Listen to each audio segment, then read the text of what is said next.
प्रणम्य शिरसा देवं गौरीपुत्रं विनायकं भक्तावासं स्मरे नित्यं आयुष्यकामार्थसिद्धये।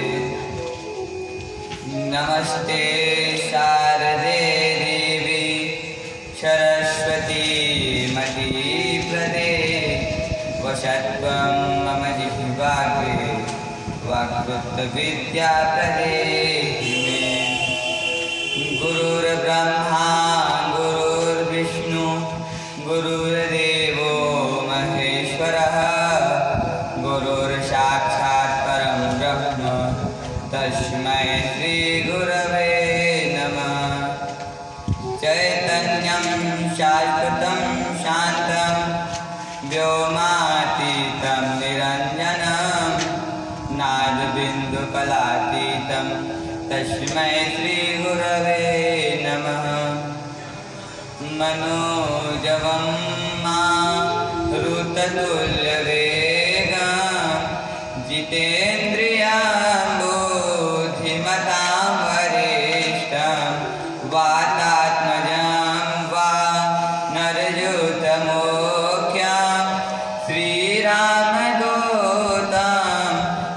शरणं प्रपद्ये। कृष्णाय वासुदेवाय हरये परमात्मने प्रणतक्लेशनाशाय श्रीगोविन्दाय नमो नमः। कान्तिः शीतां सतिनिन्दितशारदेन्दुर्यत्रैकतो विलसितामसिताङ्गशोभां वृन्दावने प्रकृतयामुनगाङ्गसङ्गां श्रीराधामुकुन्दयुगलं तदहं नमामि। कस्तूरीतिलकं ललाटपटले वक्षस्थले कौस्तुभं नासाग्रे वरमौक्तिकं करतले वेणुकरे कङ्कणं शर्वाङ्गे हरिचन्दनं चूलालितं कण्ठे च मुक्तावली गोपात्रे परिवेष्टितो विजयते गोपालचूडामणि। हे कृष्ण करुणा सिन्धो दीनबन्धो जगत्पते गोपेश गोपिका कान्त राधाकान्त नमस्तुते। श्रीराधा बाधा हरन रसिकन जीवन मोरी जन्म जन्म वर मागहूँ श्रीपद पंकज धूरी। अपने अपने घरन की सब काहू को पीर तुम ही पीर सब घरन की धन्य धन्य यदुवीर। जब तक सूरज चांद रहेगा और सागर में पानी तब तक बाबा अमर रहेगी तेरी कृष्ण कहानी। वसुदेव सुतं देवं कंस चाणूरमर्दनं देवकी परमानंदं कृष्णं वन्दे जगद्गुरुं। जय जय श्री राधारमण जय जय नवल किशोर जय गोपी चित्तचोर प्रभु जय जय माखन चोर। अखंड ब्रह्मांड नायक सचराचर नियंता त्रैतापनाशक अकारण करुणा वरुणालय चैतन्य शाश्वत आनंद स्वरूप सबके पंच भौतिक शरीर में आत्मा बनकर निवास करने वाले योग योगेश्वर भगवान श्री कृष्ण चंद्र जी के पावन चरण कमलों में दासन दास का शत शत वंदन। आइए अपनी वाणी और जिह्वा को पवित्र करते हुए श्री हरि नाम संकीर्तन करेंगे। कृष्ण गोविंद गोपाल गाते चलो, कृष्ण गोविंद गोपाल को विषयों के विष से बचाते चलो, मन को विषयों के विष से बचाते चलो। ओ कृष्ण गोविंद गोपाल गाते चलो, कृष्ण गोविंद गोपाल गाते चलो। ओ मन को विषयों के विष से बचाते चलो, मन को विषयों के विष से बचाते चलो। ओ देखना इंद्रियों के न घोड़े भगे, देखना इंद्रियों के न घोड़े भगे, इनमें हरदम ही संयम के घोड़े लगे, इनमें हरदम ही संयम के घोड़े लगे अपने रथ को सुमारग लगाते चलो,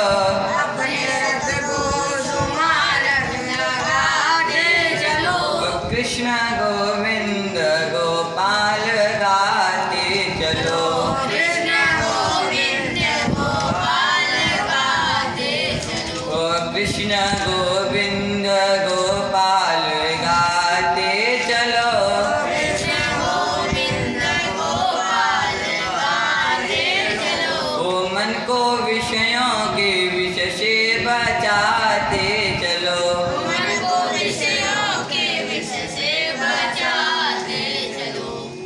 उपस्थित वयोवृद्ध पद्मानु स्वरूप सुधी श्रोता बंधु सती सीता सावित्री अनुसुईया के पद चिन्हों का अनुसरण करने वाली बहनें, ममता में वात्सल्य स्वरूपा माताएं एवं भारत के नन्हे मुन्ने नौनिहाल बाल बहन, आइए आज की प्रथम दिवस की कथा में ले चलते हैं। तुंगभद्रा तटे पूर्वं भूतपत्तनमुत्तमं, यत्र वर्णाश्वधर्मेण शतशतकर्म तत्पराः। तुंगभद्रा नदी के तट पर एक बहुत सुंदर नगर बसा हुआ था। उस नगर में आत्मदेव नामक पंडित जी रहते थे। वे बहुत विद्वान थे और बहुत धनी थे, फिर भी शिक्षाजीवी थे और उनके पत्नी का नाम धुंधली था। धुंधली बहुत जिद्दी थी, झगड़ालू थी।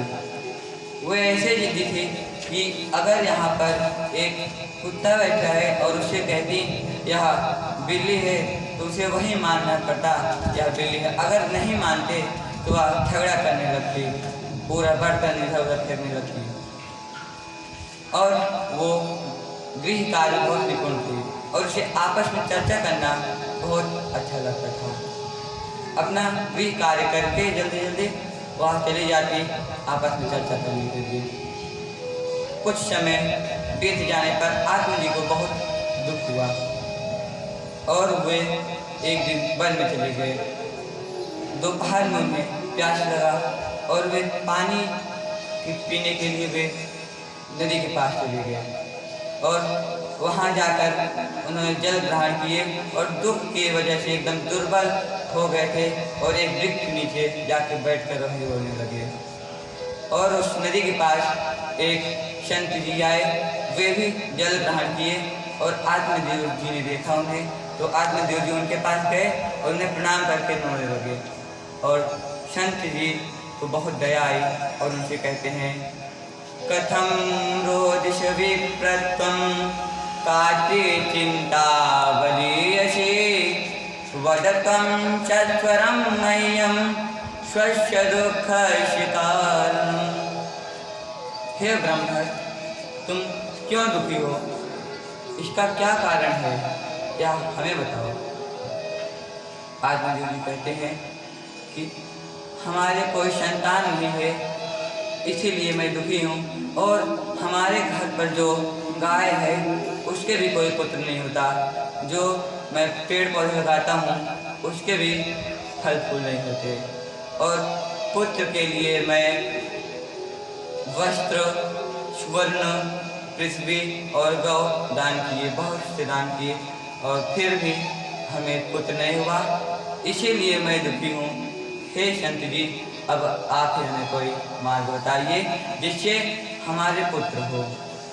यह कहते हैं और फिर संत जी कहते हैं उनका मस्तक को देखकर कि हे ब्राह्मण, तुम्हारा एक जन्म क्या, तुम्हारे 7 जन्म तक पुत्र नहीं होंगे। तुम वैराग्य ले लो और वन में रहो, इससे तुम्हें बहुत सुखी मिलेगी। और गृहस्थ में जीना चाहोगे तो नहीं जी पाओगे, क्योंकि पुत्र के लिए तुम्हें बहुत दुखी होगा। इसीलिए तुम भगवत संकीर्तन करो भगवान जी का, और उसी में तुम्हारी सुखी रहेगी। लेकिन आत्मदेव जी को बहुत दुख हुआ और वे जिद करने लगे कि संत जी, अगर आप हमें कोई पुत्र नहीं देते हैं तो मैं आपके सामने ही अपना प्राण त्याग दूंगा। तब संत जी सोचने लगे कि अगर मैं इसे पुत्र नहीं दिया तो यह हमारे आगे ही अपना प्राण त्याग देगा, तब हम पे ब्रह्म हत्या लगेगा। यह सोचकर उसे एक फल दिए और उनसे कहते हैं कि जाओ, यह फल अपने स्त्री को खिला देना और इसके साथ में सत्य, 1 वर्ष तक सत्य बोलना और दया का दान देना